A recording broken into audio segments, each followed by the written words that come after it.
Muy bien, ahora pasamos a los ejercicios. Vamos a leer los textos y vamos a responder las preguntas. Empezamos por el texto 1. Un hombre musulmán de Egipto mató a su esposa al encontrarla leyendo la Biblia católica y la enterró con sus hijas, una de 8 años, otra de 5 y una recién nacida. Las niñas fueron enterradas vivas. Él fue a la policía y reportó que su tío mató a sus hijas. 15 días después, otro miembro de la familia murió. Cuando lo fueron a enterrar, encontraron a las 3 niñas bajo la arena, vivas. Este incidente ha provocado mucho enojo en el país. El padre será ejecutado. Luego de un tiempo se le preguntó a la niña mayor cómo había sobrevivido durante 15 días bajo tierra con sus hermanas. Ella dijo: un hombre que vestía un traje blanco brillante con heridas de sangre en sus manos vino todos los días para alimentarnos. Él despertaba a mi mamá para que mi mamá continuara amamantando a mi hermanita menor. La niña fue entrevistada por la televisora nacional de Egipto por una conductora de noticias musulmana, quien llevaba puesto un velo. Esta mujer dijo: este no puede ser otro que Jesús, porque no existe otro que pueda hacer esas cosas tan maravillosas. Los musulmanes creen que Isa, Jesús en el idioma árabe, puede hacer esto y más, pero para ellos las heridas muestran que él realmente fue crucificado y que no queda la menor duda de que él está vivo. Está muy claro de que la niña no pudo haber inventado una historia semejante y que de ninguna manera ellas hubieran podido sobrevivir durante 15 días sin agua, comida y oxígeno, sin un verdadero milagro. Los líderes musulmanes tendrán una situación difícil tratando de ver qué hacer con esto, pues la popularidad de la película La Pasión de Cristo no los ayuda, siendo Egipto el centro de comunicación y educación del Medio Oriente. Vamos con las preguntas. ¿Cuál vendría a ser el título apropiado para este texto? En este sentido, con respecto a lo que hemos leído, podríamos ponerle, o lo más apropiado sería, un milagro ocurrido en Egipto. A ver, continuamos. A ver, pregunta 2. ¿Qué idea no tiene relación con el texto? Dice: el padre mintió sobre el asesinato de su esposa, eso es verdad. Las niñas sobrevivieron durante 15 días, también es cierto, eso lo dice el texto. Isa significa Jesús en idioma árabe, también es cierto. La televisora nacional de Egipto entrevistó a la niña de 5 años. Bueno, lo que nos dice el texto es que entrevistó a la niña mayor y la mayor tenía 8, por lo tanto esto es incorrecto. La Pasión de Cristo es popular para los musulmanes y esto figura en la última parte donde dice que ha ganado bastante popularidad, ¿no? Entonces la respuesta acá sería la D, porque dice que idea no tiene relación con el texto. La D no tiene relación porque aquí lo correcto sería la niña de 8 años, ¿no? Porque es la mayor. ¿Qué tipo de texto es? Pregunta 3. Acá tendría que ser, argumentativo, no, porque no nos está dando su opinión, ¿no? Informativo podría ser, pero no hemos visto informativo, texto informativo en sí, no lo hemos tocado, ¿no? Expositivo, bueno, no es una exposición de un tema. Descriptivo, no está describiéndonos cómo estaba la niña, qué cosa vestía, cómo eran sus ropas, cómo era su cabello, cómo eran sus ojos, no está describiéndonos. Narrativo sí, porque nos está contando hechos, nos está contando sucesos que pasó, nos está contando esta historia. Entonces la clave sería narrativo. ¿Cuál es la idea principal del texto? A ver, tenemos el asesinato frustrado de una esposa y sus hijas, un suceso inexplicable propio de un ser supremo Jesús, los engaños de las televisoras para captar seguidores, el poder de Mahoma y Gandhi como los elegidos, Pisa, Jesús en el idioma católico. A ver, ¿cuál sería la idea principal? La idea principal vendría a ser un suceso inexplicable propio de un ser supremo Jesús. Texto 2. ¿Qué pasó? Pasó que los chupetes se convirtieron en cigarros, el agua en vodka, las bicicletas en autos, los besos en sexo. ¿Te acuerdas? Cuando volar significaba columpiarse muy rápido, cuando protección significaba utilizar casco al ir en bicicleta, cuando lo peor que podías recibir de una persona eran piojos, cuando solo amábamos a nuestros padres, los hombros de papá eran el lugar más alto del mundo y mamá era una heroína. Tu peor enemigo era tu hermano, ja, ja, ja, y la única droga que conocías era el remedio contra la tos. Todo esto era lo mejor del mundo, pero no pudimos evitar crecer. ¿Cuál es el tema del texto? A ver, acá sería: los adultos de ahora sí saben vivir, la comparación del tiempo de antes con el actual, posibles logros del crecimiento personal, los gratos sentimientos del tiempo, el inevitable crecer y los recuerdos de nuestra niñez. El tema central vendría a ser la comparación del tiempo de antes con el actual, ¿no? Está comparando eh, qué cosas se hacían antes y qué cosas hacemos actualmente. Pero acá hay otra alternativa que es un poco más concisa, ¿no? Con respecto al tema. El inevitable crecer y los recuerdos de nuestra niñez. Entonces, cuando hablamos de temas central del texto, tiene que ser algo básico, ¿no? En cambio, lo más desarrollado sí vendría a ser una idea principal. Entonces, lo más básico entre la comparación del tiempo antes con el actual y el inevitable crecer y los recuerdos de nuestra niñez, aquí el tema central vendría a ser, en todo caso, el que está más bueno, nos da a entender que este es el tema, ¿no? El inevitable crecer y los recuerdos de nuestra niñez. Esa sería la alternativa. ¿Cuál es la idea principal del texto? Debemos guardar pan para mayo. Actualmente los jóvenes viven alocadamente. No pudimos evitar crecer y olvido de los buenos momentos. Nosotros somos los forjadores de nuestro futuro. El crecer nos ayudó a entender el porqué de las cosas. La alternativa correcta sería la C, el que no podemos evitar crecer y olvidar los buenos momentos, ¿no? Esa sería la clave. 7. ¿Qué idea no tiene relación con el texto? A ver, ¿tu peor enemigo eran los vicios? No, porque acá dice tu peor enemigo eran tus hermanos. Los chupetes se convirtieron en cigarros, esto sí dice en el texto. El agua era vodka, también lo menciona en el texto. La única droga que conocías era el remedio para la tos, también está en el texto. Cuando lo peor que podías recibir de una persona eran piojos, también está en el texto. Lo que no está en el texto es la A, porque acá dice tu peor enemigo era tu hermano, no menciona nada los vicios. Clave A. ¿Qué tipo de texto es este? Este texto es a la vista, es descriptivo, nos está describiendo el tiempo de antes y está describiendo el tiempo de ahora, ¿no? Entonces acá marcamos descriptivo. Pasamos al texto 3. Tercer texto. Una noche cuando vi tu rostro por primera vez, traté de hablarte y todo me salió al revés. En tu mirada atrapado me encontré y la magia de tu voz a mi corazón llegó.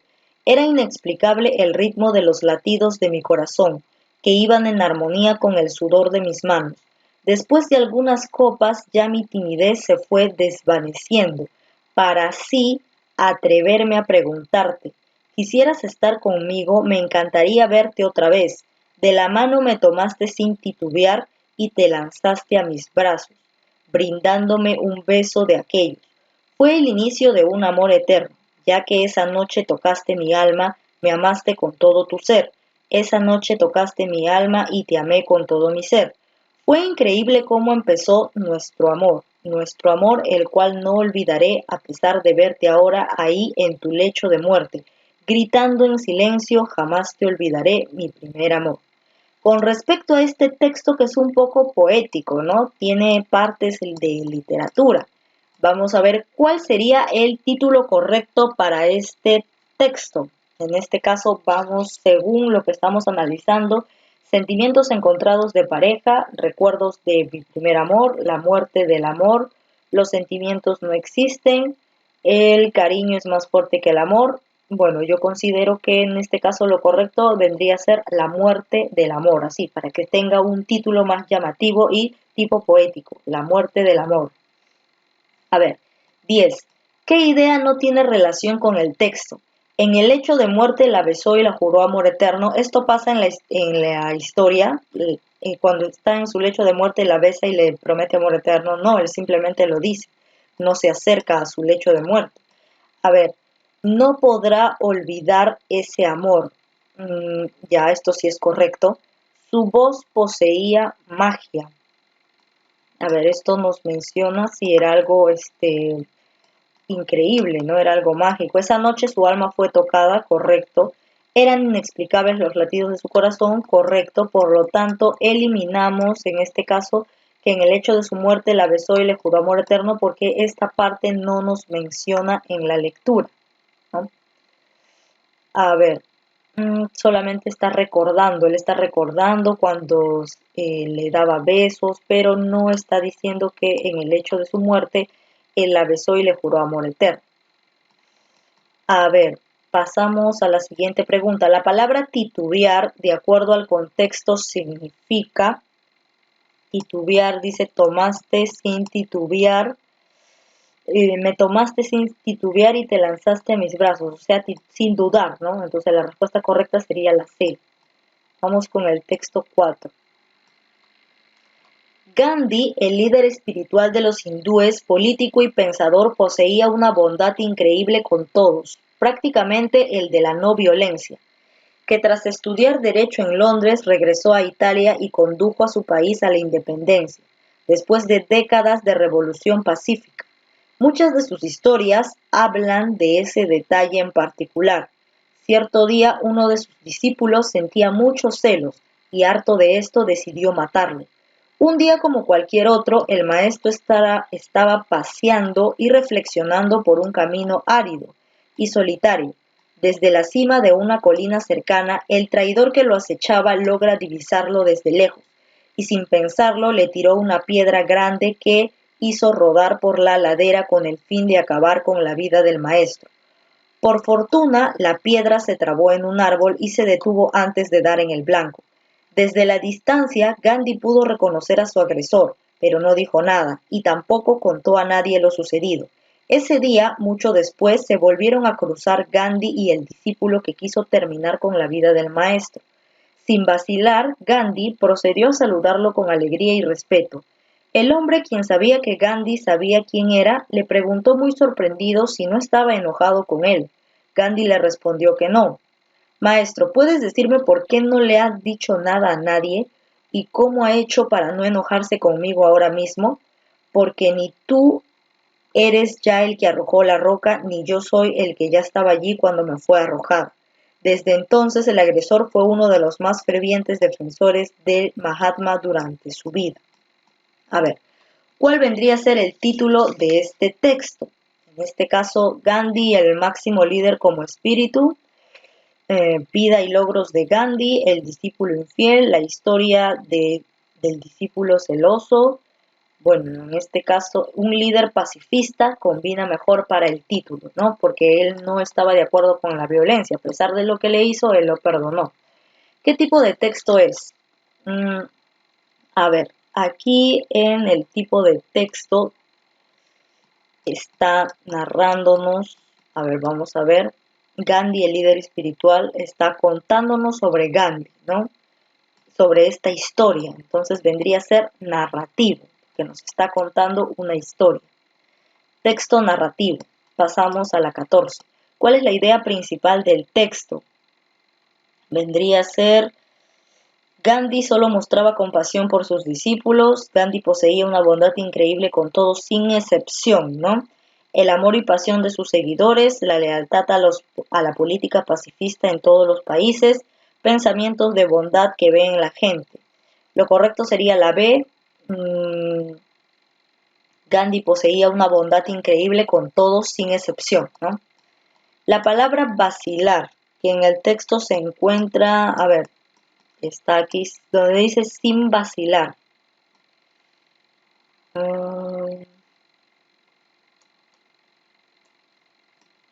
Aquí, sin vacilar. Mucho después se volvieron a cruzar Gandhi y el discípulo que quiso terminar con la vida del maestro sin vacilar. Gandhi procedió a saludarlo sin vacilar, sin miedo, o sea, sin dudas, ¿no? Sin dudar. Entonces, por lo tanto, acá colocamos dudar. Pasamos al texto 5. Desde un punto de vista energético nutricional, los organismos se distinguen, pues primordialmente entre sí, a pesar de la uniformidad bioquímica que los caracteriza, por la clase de energía de que se alimentan. pudiendo clasificarse en dos grandes grupos de acuerdo con su naturaleza química, o electromagnética de las fuentes energéticas que consumen. Los organismos fotoergónicos, algas y plantas superiores, convierten la luz en energía química fisiológica y pueden, por lo tanto, vivir a expensas de nutrientes totalmente desprovistos de potencial químico útil, a saber, agua, anhídrido carbónico y cenizas. Por el contrario, los organismos químico-ergónicos, bacterias en general, hongos, animales, no pueden utilizar la luz como fuente de energía y dependen absolutamente de la energía química contenida en los sustratos inorgánicos u orgánicos del que se nutren, que igualmente transforman en energía química fisiológica. La luz solar es el último término, la fuente primaria de energía que a través del proceso fotosintético mantiene a todo el mundo vivo desde casi sus comienzos. Estamos destruyendo nuestro hogar, grandes basurales, relaves mineros, humos que contaminan el aire, desagües cargados de grasas y detergentes, envenenamiento de las fuentes de agua, esterilización del suelo, deforestación, pérdida de bosques, retroceso de la flora y fauna, degradación de la vida, crecimiento del agujero de la capa de ozono, calentamiento global, en suma, desequilibrio ambiental. La Tierra es nuestro hogar, cuidémosla. Ahora vamos a resolver las preguntas. El tema central es, vamos a analizar la vida de las plantas y su relación con la luz, la importancia de la luz para el hombre, la nutrición energética, criterio para clasificar seres vivos, los seres vivos y su forma de alimentación, formas de alimentación de energía de los seres vivos. Lo correcto sería la nutrición energética, porque nos está hablando acerca de la energía por la cual se clasifican los seres vivos desde los más pequeños, desde las bacterias, desde ese tipo de seres, hasta lo que se forma después, ¿no? Entonces la C es la respuesta. Son afirmaciones correctas. Todos los seres vivos tienen una unidad bioquímica, sí, porque lo dice acá, a pesar de la unidad bioquímica que los caracteriza. Los seres vivos se distinguen esencialmente por la bioquímica que los caracteriza. Acá dice, se distinguen primordialmente, pues, entre sí, a pesar de la unidad bioquímica que los caracteriza. Entonces, acá dice que a pesar de esto, ellos se distinguen, ¿no?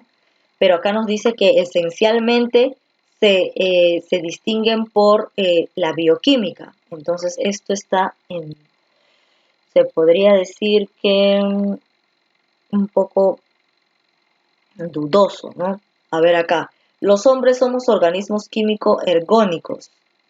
Acá tenemos donde nos dice químicos ergónicos y la clasificación o el grupo al que pertenecían no se encuentran. Por ejemplo, en los fotoergónicos están las algas y plantas superiores. En los químico-ergónicos están bacterias que generan hongos y animales. Entonces, esto es incorrecto, por lo tanto la alternativa sería solo uno. Es incorrecto con relación al texto. La luz solar mantiene en último término a todos los seres vivos desde casi desde el principio, verdadero. La bacteria de Koch no puede utilizar la luz como fuente de energía, verdadero, porque las bacterias utilizan, acá dice, donde corresponde a las bacterias, dice no pueden utilizar la luz como fuente de energía, y acá están las bacterias. Entonces esto vendría a ser correcto. Las plantas convierten luz en energía química, verdadero. Existen dos grandes grupos de seres vivos, los fotoergónicos y los quimioergónicos, verdadero. Los primeros seres vivos fueron los marinos. La E no me menciona en la lectura, por lo tanto la eliminamos. 19. Puedo colegir del texto, o sea, puedo deducir del texto. Sin luz, las algas no podrían existir. El color verde de las plantas es una consecuencia de su forma de alimentación enérgica, verdadero. Existen seres vivos que no necesitan de la luz para su existencia, verdadero, porque lo dice aquí. Ahora, sin luz las algas no podrían existir, esto vendría a ser falso porque se contradice con la tercera, ¿no? Entonces lo correcto sería 2 y 3, marcamos la clave E. ¿Qué idea no tiene relación con el texto? El ser humano depende absolutamente de la energía química contenida. Los fotoergónicos se pueden sembrar en la arena, eso no dice acá, ¿no? Los hongos animales no pueden utilizar la luz, esto sí lo dice, está acá, que no pueden utilizar la luz como fuente de energía. Los fotoorgánicos convierten la luz en energía química. Las algas y las plantas superiores son llamadas fotoergónicas, esto es verdadero. Los fotoorgánicos convierten la luz de la energía en química, ajá, entonces lo incorrecto sería la B, ¿no? Los fotoorgánicos se pueden sembrar en la arena, entonces esto no tiene relación con el texto, esto no menciona el texto, por lo tanto eliminamos la B. Eso sería todo.